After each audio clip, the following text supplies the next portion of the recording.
Bonjour à tous, bonjour Jean-Luc Mélenchon. Bonjour. François Hollande a été reçu pendant 50 minutes hier à Cuba par Fidel Castro. C'est bien, doit non vous réjouir, J'espère que ça va lui faire du bien.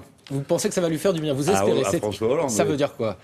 Je pense que Fidel Castro et Cuba donne une leçon de ténacité. Car avoir résisté tant de temps à la pression de l'Empire, ils sont sous embargo depuis 50 ans. Enfin, c'est terrifiant ce qu'on leur a fait. Et ils ont résisté, ils ont tenu bon, ils ont un haut niveau d'éducation, ils ont des défauts aussi.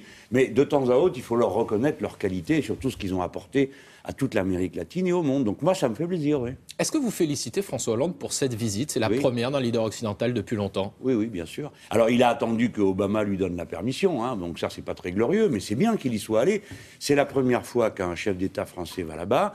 À La Havane, la France est respectée. Nous avons une maison Victor Hugo, une maison Napoléon, et des liens très forts entre Français et Cubains. Ça me fait plaisir. Et je suis content que le président de mon pays soit le premier à venir là. Ça rattrape un peu les bêtises qu'on a fait dans le passé, parce que lorsque, par exemple, Alstom a été vendu aux Américains, les pauvres Cubains se sont retrouvés avec une centrale électrique qui dépendait d'Alstom et sous le coup de l'embargo. Donc ils n'avaient qu'une peur, c'était qu'on leur coupe l'électricité en plus par-dessus le marché. Alors certains socialistes vont même plus loin. Selon Thierry Mandon, François Hollande et Che Guevara partagent une résistance hors du commun. Che Guevara, François Hollande, même combat?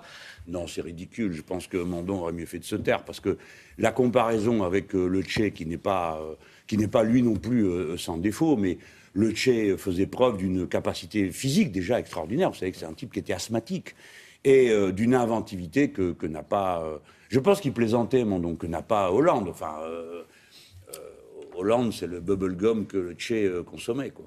Alors, Jean-Luc Mélenchon, vous publiez ce livre, ces jours, Le hareng de Bismarck, le poison allemand, aux éditions Plomb. En clair, vous estimez que l'Allemagne impose son modèle de société, son modèle d'économie à toute l'Europe, et que finalement nous sommes en train de l'accepter béatement. Le poison allemand, pourquoi ce mot aussi fort? En quoi l'Allemagne serait en train de nous tuer? Alors d'abord, entendons-nous bien, il ne s'agit pas de mettre en cause je ne sais quelle essence allemande, hein. Moi je ne fais pas de mauvaise comparaison.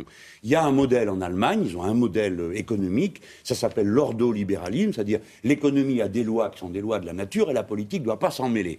Et ces lois, évidemment, c'est la règle d'or, l'austérité, etc., etc. Toutes choses qui correspondent aux intérêts d'un pays où domine une catégorie sociale, les retraités par capitalisation. Donc, mais c'est le problème des Allemands, non? C'est notre problème aussi? Alors vous allez voir, ça c'est leur modèle à eux. Mais ils l'exportent partout et ils l'ont fait comme une espèce de règle que les autres pays ont accepté, et en particulier les Français, d'une manière assez désolante. Car au fond, si mon livre, c'est vrai, est un pamphlet, il est assez dur pour... les résultats de l'Allemagne, puisqu'on nous dit, vous savez, c'est le paradis, l'Allemagne. Non, je montre que pas du tout, c'est un échec total et que ça va aller de plus en plus mal.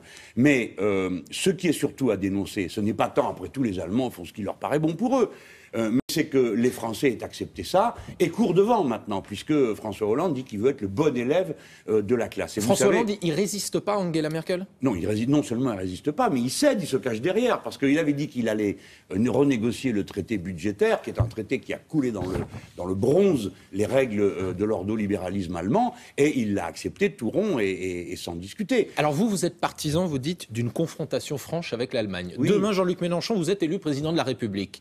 Comme Nicolas Sarkozy, comme François Hollande, est-ce que l'après-midi de votre investiture, votre premier déplacement, il est pour Berlin? Non, parce qu'il y a plus important à faire pour nous. Et alors, la première fois où vous irez rencontrer Angela Merkel, vous arrivez face à la chancelière, vous lui dites quoi? Que ça ne peut plus continuer comme ça. Qu'on comprend leurs problèmes, hein, on le comprend.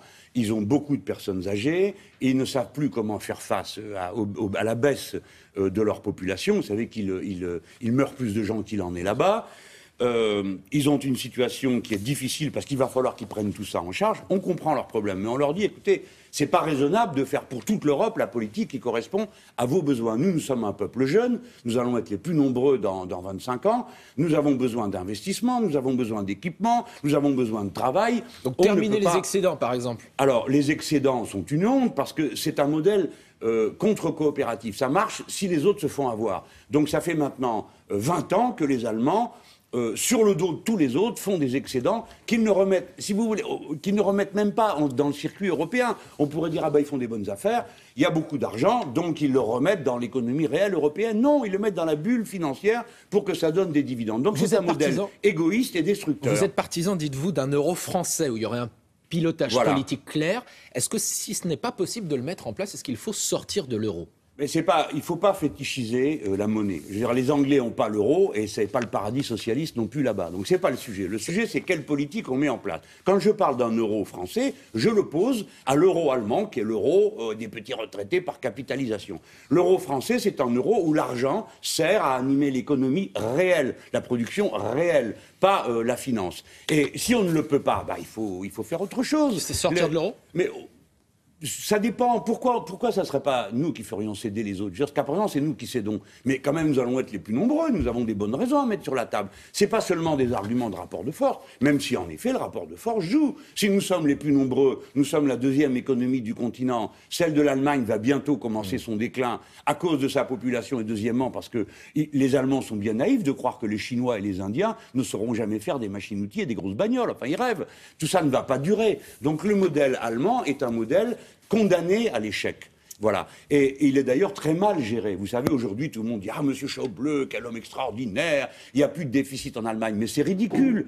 Quand on emprunte à des taux aussi bas, les Allemands feraient bien d'emprunter, c'est des taux négatifs, et ils pourraient comme ça réparer leurs autoroutes, réparer leurs écluses, construire des crèches, au lieu de rester rabougris, là, comme ça, entre eux, sur leur petit tas d'économie et à mépriser tout le reste du monde. Alors ça, on peut le voir dans votre livre, Le Hareng de Bismarck. C'est ça le poison, c'est un modèle économique qui nous tue. Je suis allé voir votre compte Twitter. Il y a 2 jours, à l'occasion des 34 ans de l'élection de François Mitterrand, vous avez écrit « Je pense au 10 mai 81. Quel devoir pour nous, quelle honte pour eux, quelle honte pour qui, Jean-Luc Mélenchon ?» Pour le PS actuel. Imaginez-vous qu'en 1981, alors c'était 1980, mais nous avons nationalisé le tiers de l'industrie française et tout le système bancaire.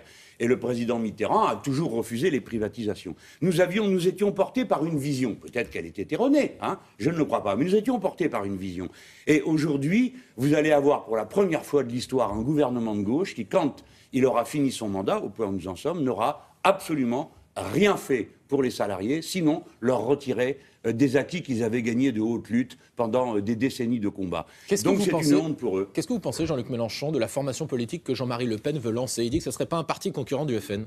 C'est-à-dire que, premièrement, je m'en moque, et deuxièmement, je félicite M. Florian Philippot de nous avoir débarrassés de ce vieux fasciste, parce que nous, on n'y était pas arrivés, mais lui y est arrivé. Donc, félicitations à M. Florian Philippot, qui, pour le reste, est lui-même quelqu'un d'assez habile, mais dont finalement le bobard finira par éclater. Parce qu'il ne suffit pas de pomper mes discours, de voler dans le programme l'humain d'abord, pour finir par passer pour quelqu'un d'honnête politiquement. Il y a quelque chose, en revanche, il y a quelque chose dont vous ne vous fichez pas, c'est le nouveau nom de l'UMP, les Républicains. Vous appelez les adhérents de ce parti à le refuser. Pourquoi ça vous pose autant de problèmes? C'est parce que vous auriez aimé avoir cette idée avant Nicolas Sarkozy? Non, pas du tout. C'est que la République nous appartient à tous. Je ne sais pas quelles sont vos opinions politiques, vous connaissez les miennes.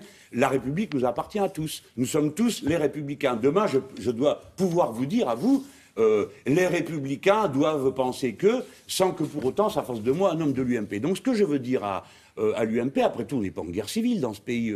Les électeurs de droite sont des bons républicains pour beaucoup d'entre eux. Donc vous leur dites le message? Je leur dis, écoutez, votez pas ça, parce que vous allez privatiser un mot qui nous appartient à tous. C'est comme si moi, je disais, je suis le parti français. C'est stupide, nous le sommes tous. Eh bien, de même, je ne veux pas des républicains, je ne veux pas non plus que M. Philippot, cet escroc, s'approprie le mot patriote. Car autrefois, il y a encore même pas 15 ans, les patriotes, c'était la gauche, les nationalistes, c'était la droite. Donc, merci beaucoup, Jean-Luc Mélenchon. Merci beaucoup, c'est à vous, William. Et pas facile à arrêter, Jean-Luc Mélenchon, hein, quand il se lance. Ça, il faut le savoir. Mais là, vous êtes en train de, mon petit Guillaume, vous êtes en train de faire vos classes, c'est bien, oui. C'est bien. Bonne chance, messieurs. Au revoir. Dans quelques instants, on va s'intéresser. Si vous dites une vacherie, hein. Non. Sinon, on n'est plus à l'antenne, là. Non, il dit pas du tout de vacherie. On est toujours à l'antenne, mais il dit pas de vacherie. Vous y êtes il dit une vacherie pour moi, pas pour vous.